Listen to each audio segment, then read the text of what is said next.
How to plan, prepare, and plant a garden. Having a garden can be a wonderful way to grow your own vegetables, beautify your property, or attract local wildlife. You can plant a large garden in your backyard, or you can plant a small garden if you have limited space. You can even plant a garden using nothing but containers. If you are thinking about starting a garden and you are not sure where to begin, then there are several things that might help. Consider different garden types, prepare your garden plot and tools, select your seeds and plants, and then plant your garden. Choosing a type of garden. 1. Decide what you want to grow or do with your garden. There are many different types of gardens and uses for a garden, so think about what your ideal type of garden would provide. Some of the different types of gardens include vegetable garden. This may be the most popular and practical type of garden. By growing your own vegetables, you can save money and increase the number of fresh vegetables you eat. Flower garden. A flower garden adds beauty to your yard, and it can be a relaxing escape for you. If you are mainly interested in beautifying your property, then a flower garden may be the best choice. You can plant perennials, annuals, or a mixed garden. Butterfly or hummingbird garden. You cannot grow butterflies or hummingbirds, but you can plant flowers that will attract them to your yard, like pollen-rich wildflowers, dill, fennel, and milkweed. A butterfly or hummingbird garden can be a great type of garden to plan with kids. Wildlife garden. A wildlife garden is one that helps to support the animals in your area by providing them with sources of food and shelter. These are typically plants that are native to your area, so you would need to learn what your native species are to plan your garden. 2. Consider how much space you have available. If you have lots of space, then you can plant a garden in the ground. If you have limited space or simply do not want to plant in the ground, then you can also plant a garden in containers. You can grow a variety of different plants in pots and keep them on a patio or in a sunny spot of your yard. Some plants even thrive in containers indoors, so using containers may also be ideal if you live in an apartment. If you live in an area with good soil that is not too rocky or sandy, then growing your garden in ground is a good option. If growing your garden in ground is not a viable choice, then consider buying containers to grow your plants in or building above-ground beds. Above-ground beds are great because they are easier on your back and can be moved around your yard if desired. Make sure the containers or beds are large enough for the plants you want to grow and that they have good drainage. If you are limited on space, but still want to have your garden outside, then you can grow a vertical garden. These types of gardens use small planters or stacked crates and upright growing plants.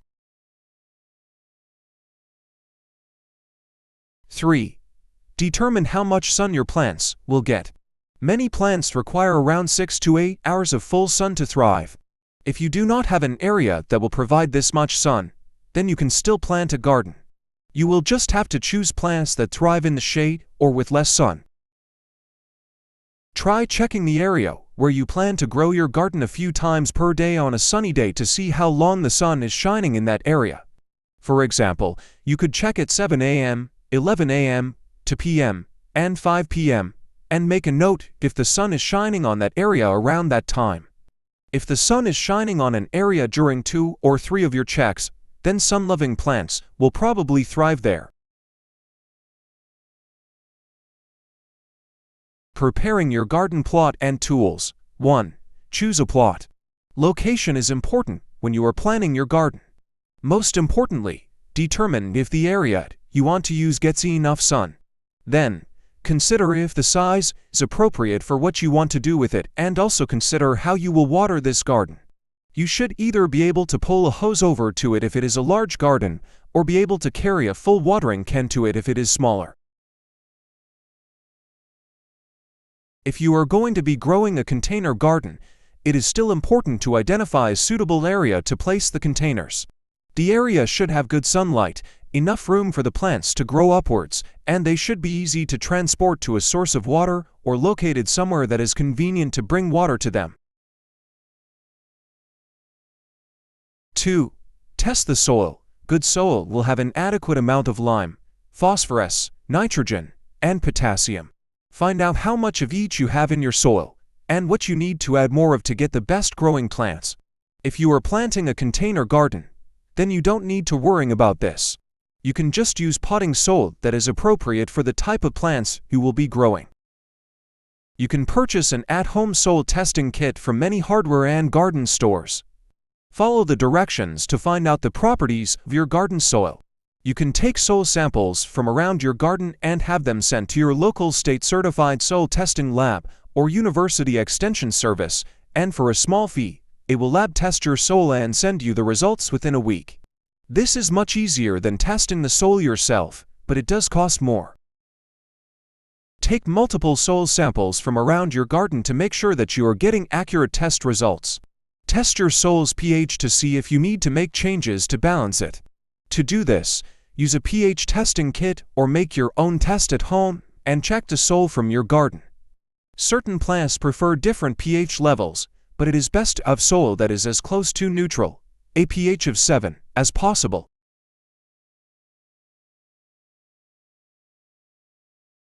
3. Prepare your soil. Once you have your soil and pH tests completed, ready your soil by adding the necessary nutrients to help your plants grow. Add organic matter to help enrich your soil with nutrients. You can use compost from your own compost pile if you have one, decomposing leaves, peat moss, or decomposed animal manure. All of these are available for purchase at local gardening centers if you don't have easy access to them. Add fertilizer to your soil to help substitute in nitrogen, phosphorus, or potassium that you may be lacking. The label on the fertilizer bag will tell you exactly how much of each of these nutrients is present.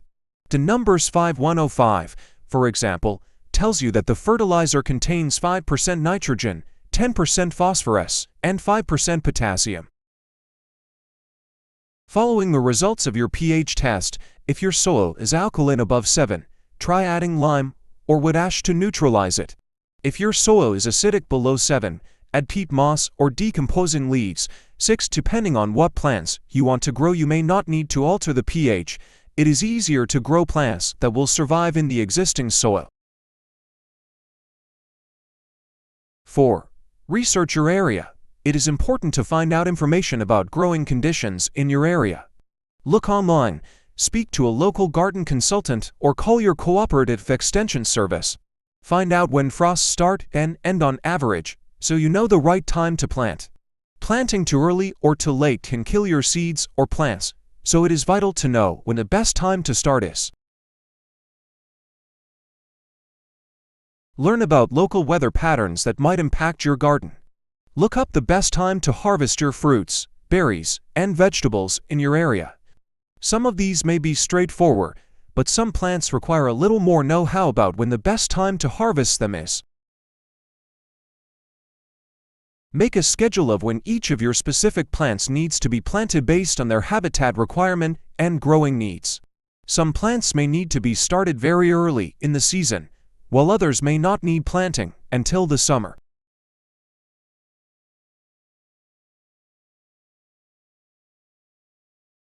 Five. Gather your tools. To make gardening as easy and relaxing as possible, it is important that you have all the right tools. Use a shovel, gloves, gardening trowel, a garden fork, baskets or buckets to hold weeds, and a watering can at least. You can purchase other tools, but it is not necessary for a small to medium-sized garden. For a large garden, you may also need to purchase a wheelbarrow, rakes and hose, loppers, and a post-hole digger. Look into installing an automatic sprinkler system if you don't have time or the ability to hand water your garden.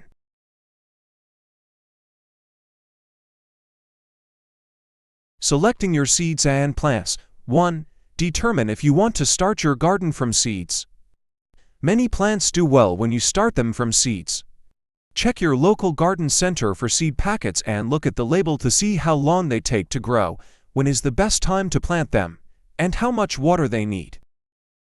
Growing from seed can take anywhere from 1 to 4 months depending on what you are growing.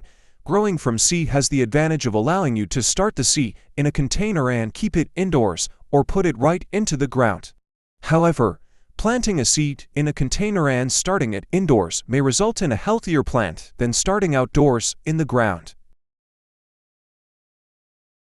2. Consider transplanting mature plants.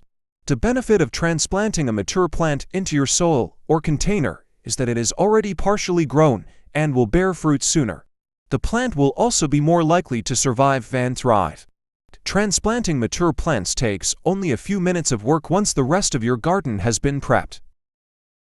3. Check out flower bulbs. If you choose to grow flowers, you also have the option of planting bulbs. Bulbs are easy to plant, and some of them, the perennials, will come back every year. Some bulbs are annuals and will need to be replanted every year. Keep in mind that bulbs only bloom for a few weeks at a time. Check your local garden store for bulbs that you can plant in your garden and enjoy year after year, such as tulips, daffodils, and alliums.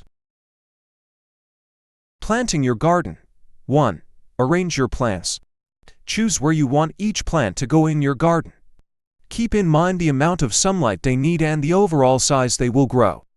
Starting with small plants can be misleading, as some may get very large and eventually need bigger plots or containers.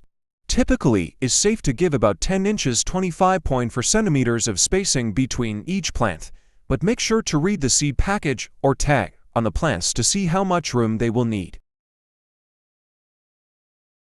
You will also want to leave enough space between rows so that you will be able to walk between them. Plan to leave about 18 inches 45.7 centimeters between rows. 9. Try to keep your plants in groups by variety. For example, you can plant all of your vegetables in the same section of your garden and keep your flowers or berries in another section. Find out which plants will grow the tallest, as they will create shade over time and should only be planted near other plants that will also grow tall or near plants that require less sunlight and more shade. Find out which plants will grow the tallest, as they will create shade over time and should only be planted near other plants that will also grow tall or near plants that require less sunlight and more shade. 2. Plant your seeds or plants using the arrangement you have devised. Place each plant in the garden. Dig a hole twice the size and the same depth as the root ball, or as indicated on your seed packet. The depth will vary anywhere from 1 inch 0.6 centimeters to 2 inches 5.1 centimeters for seed depth depending on what you are planting. It does not matter if you are planting in a container or in the ground. Use the depth guidelines provided on the seed packet. Don't dig a hole that is too deep, only dig far enough to allow room for all of the roots without covering up the stem or leaves. The soil in the ground should be level with the soil of the plant you are planting. Gently set each plant into its hole, so as to not damage any part of it. Use your fingers or a trowel to slowly scoop dirt back into the hole over the roots. If the plant you are planting is root-bound, meaning the roots are wrapping around the container, gently massage and loosen them before planting. This will help the plant roots spread out into the surrounding soil instead of continuing to wrap around the root ball, choking itself out. 3. Add mulch. Getting as many nutrients into the soil as you are able will help your plants to grow full and healthy. Mulch will help with this, and it will also help to prevent weeds from growing. Spread mulch between each of the plants in a layer about 1 inch thick. For vegetables, add straw or decomposed leaves as mulch around your plants for the best results. Flowers do well with wood chips or bark as mulch. 4. Water your plants. The first few weeks after planting should have a bit more water to help the roots to get settled. Avoid overwatering, though, by flooding the top layer of your garden. You only need to provide about 1 inch of water per week, so you may not need to water your garden at all if it rains. Use a watering can or a spray attachment to your hose to water the plants. Water them from high up, so that you don't damage any of their leaves or stalks. After a few days of watering 1 to 2 times daily, you can water less often, move to watering once every 2 days or so. 5. Keep an eye on your garden and weed it regularly. Once your garden is settled, give it time to grow. A healthy garden will last several seasons if it is properly taken care of. Make sure to check your garden for weeds on a regular basis and pull out any weeds you spot. 6. Consider putting up a fence. If you are growing a vegetable garden, then you may want to put up a fence around it to protect it from wildlife. This is not absolutely necessary, but it can help if you find that you have frequent invaders. Keep in mind that deer can jump very high. Your fence will need to be at least 8 feet to 0.4 meters high to prevent them from jumping into your garden. 7. Harvest your garden. When your garden has grown to maturity, harvest the fruits of your labor. Carefully pick or cut vegetables, berries, herbs, and flowers for use in your own home. Or, simply enjoy walking and relaxing in your garden if you have created it to beautify your property.